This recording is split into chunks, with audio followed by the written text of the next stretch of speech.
बड़ा ख्वाब देखिए किसने रोका है, बड़ा ख्वाब देखिए किसने रोका है, मजबूरियों का रोना तो स्वयं को धोखा है। जुनून रौंद कर निकल जाती है परिस्थितियों को, फिर क्यों सोचते हो कि तुम्हारे पास एक और मौका है। मैं doctor RP. Sonkar, assistant professor, मनोविज्ञान विभाग, वसंत कन्या महाविद्यालय, काशी हिंदू विश्वविद्यालय, एक बार पुनः आप सभी सम्मानित अभिभावकों एवं प्रिय विद्यार्थियों का हार्दिक स्वागत और अभिनंदन करता हूँ। प्रिय बच्चों, आज मैं जिस मुद्दे को लेकर आपके बीच आया हूँ वह यह है कि केंद्रीय विद्यालय में एडमिशन की प्रक्रिया क्या है। तो जो केंद्रीय विद्यालय में एडमिशन की प्रक्रिया है, इसको लेकर के हम महत्वपूर्ण जो चीज़ें हैं उनको समझेंगे। पूरे भारत में लगभग 1200 केंद्रीय विद्यालय हैं, जिसमें मुख्य रूप से केंद्रीय कर्मचारियों के बच्चे पढ़ते हैं। सीटें खाली रहने पर बाहरी बच्चों को एडमिशन कराने का मौका मिलता है। इसमें क्लास 1 से लेकर 12 तक के बच्चों के पढ़ने की व्यवस्था होती है। यह सीबीएसई पैटर्न पर आधारित होता है। इसमें मुख्यतः क्लास 1 में एडमिशन होता है, जिसका फॉर्म फरवरी महीने में निकलता है। इसमें ऑनलाइन आप आवेदन कर सकते हैं, जिसे kvs.onlineadmission.kvs.gov.in पर जा कर के आप आवेदन कर सकते हैं। इससे संबंधित अगर आप डिटेल इन्फॉर्मेशन चाहते हैं तो इसकी ऑफिशियल वेबसाइट kvsangathan.nic.in पर जाकर प्राप्त कर सकते हैं। इसमें केंद्रीय कर्मचारियों के पौत्र एवं पौत्रियों को भी रिजर्वेशन मिलता है। इसमें एससी के बच्चे को 15% का रिजर्वेशन, एसटी को 7.5%, ओबीसी को 27%, पीसी कैंडिडेट को 3% और गरीब बच्चों को एडमिशन कराने में 25% की छूट मिलती है। क्लास 2 से लेकर क्लास 12 तक की सीटें खाली होने पर इनके एडमिशन कराने से संबंधित नोटिफिकेशन इसके वेबसाइट पर आप देख सकते हैं, जो मार्च और अप्रैल के महीने में आता है। हालांकि इसमें एडमिशन कराने की जो संभावना होती है, इसमें सीटें खाली होने की जो संभावना होती है वो बहुत कम होती है। क्लास 1 में एडमिशन फीस मात्र 25 रुपये होता है, जबकि मंथली फीस 200 रुपये से भी कम होता है। अब हम लोग जल्दी से समझ लेते हैं कि क्लास 1 में बच्चे के एडमिशन कराने के लिए कौन कौन से महत्वपूर्ण डॉक्यूमेंट्स या सर्टिफिकेट की ज़रूरत पड़ती है। सबसे पहला जन्म प्रमाण पत्र, जिसको डेट ऑफ बर्थ सर्टिफिकेट कहते हैं।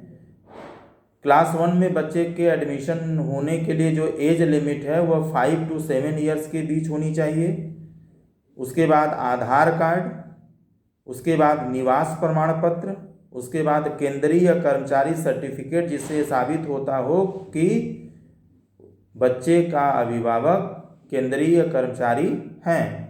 उसके बाद कास्ट सर्टिफिकेट, जो एससी, एसटी, ओबीसी या ईडब्ल्यूएस से संबंधित होता है। इनकम सर्टिफिकेट, और अगर कोई बच्चा पीसी है तो पीसी सर्टिफिकेट।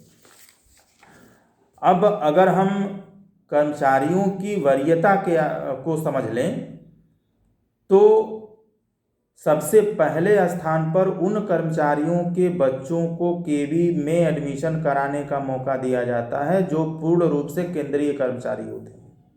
दूसरे नंबर पर वो कर्मचारी आते हैं जो आंशिक केंद्रीय कर्मचारी के रूप में काम करते हैं।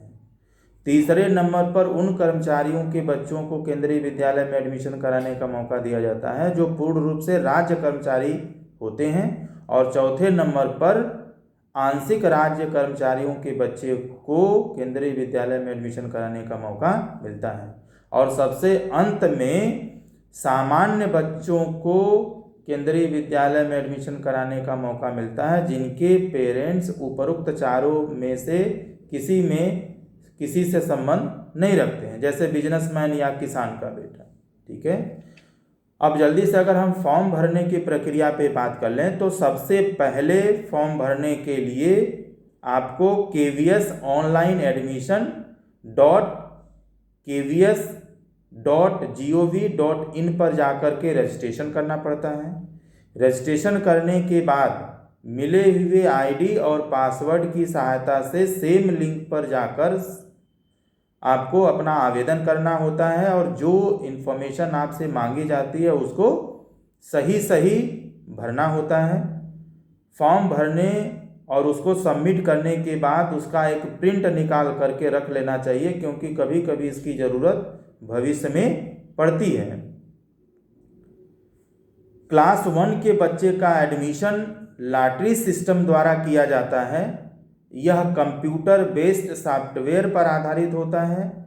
इसमें प्रत्येक बच्चे के सेलेक्ट होने की संभावना 100% होती है, अतः इसमें किसी बच्चे के एडमिशन को लेकर किसी भी तरह का पक्षपात नहीं होता है। अब हम कुछ विशेष अधिकारों की बात कर लें तो 4 लोगों को केंद्रीय विद्यालय में एडमिशन कराने का विशेष अधिकार प्राप्त है, जिनमें पहले नंबर पर माननीय सांसद महोदय अपने संसदीय क्षेत्र के 10 बच्चों का एडमिशन उस संसदीय क्षेत्र में आने वाले किसी भी केंद्रीय विद्यालय में करा सकते हैं। दूसरे नंबर पर आदरणीय जिलाधिकारी महोदय को अपने जिले के किसी भी केंद्रीय विद्यालय में 2 बच्चों के एडमिशन कराने का अधिकार प्राप्त है। ठीक उसी प्रकार से जिले के सबसे बड़े सैन्य अधिकारी को भी उस जिले के 2 केंद्रीय विद्यालय में 2 बच्चों के एडमिशन कराने का अधिकार प्राप्त है, जबकि केंद्रीय विद्यालय जिस विश्वविद्यालय के कैंपस में स्थापित होता है वहाँ के माननीय वाइस चांसलर महोदय को भी 2 बच्चों के एडमिशन कराने का अधिकार प्राप्त होता है। अगर आप इन 4 महानुभावों के पास अपने बच्चे के एडमिशन की सिफारिश लेके जाएं और आपके बच्चे को इनका विशेष आशीर्वाद और अनुमति प्राप्त होती है तो एक छोटी सी प्रक्रिया के थ्रू आपके बच्चे का एडमिशन केंद्रीय विद्यालय में हो सकता है।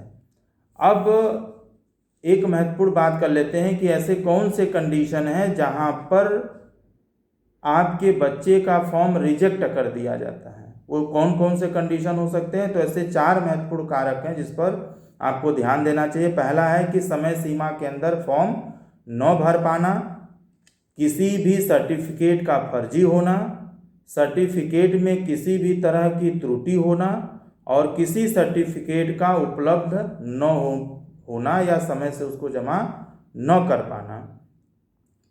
मैंने कोशिश की है कि मैं सभी तरह के इन्फॉर्मेशंस को सही रूप में आप तक पहुंचाऊं, फिर भी मेरे द्वारा दिए गए सूचनाओं में किसी भी तरह का परिवर्तन होता है तो केंद्रीय विद्यालय द्वारा बनाया गया मापदंड ही मान्य होगा। आपको किसी और तरह की विशेष सूचना चाहिए जो शायद मैंने नहीं बताई तो आप कमेंट बॉक्स में जाकर के लिख सकते हैं। आप सभी लोगों ने इतना धैर्यपूर्वक मुझे सुना, इसलिए आप सभी का बहुत बहुत आभार।